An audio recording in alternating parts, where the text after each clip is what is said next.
Ассалаумағалейкум ағайын. Бүгінгі қиссамыздың тақырыбы 7 сұрақ, 7 жауап. Абу Убайдулла ибн аль-Қураши былай дейді. Заманында белгілі бір ғалымға бір адам 7 сауалға жауап алу үшін 700 шақырым жер жүріп келген екен.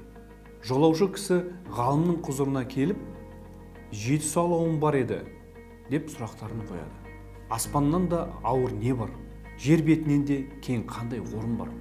Тастан да қатты не нәрсе бар? Оттан да ыстық не бар? Қатты аяздан да суық тоңдыратын не бар? Теңізден де терең не бар? Одан да бетер не бар? Сонда ғалым оның сұрақтарына былайша жауап берген екен. Кінәсіз арлы бір адамға жағылған жала аспаннан да ауыр болмақ. Ақиқат жер бетінен де кең. Күбірге батқан жүрек тастан да бетер қатты. Адамның қайраты оттан да ыстық. Адам жақындарына мұқтаж болған кезде олардан еш нәрсе болмаса, аяздан бетер суық болмақ.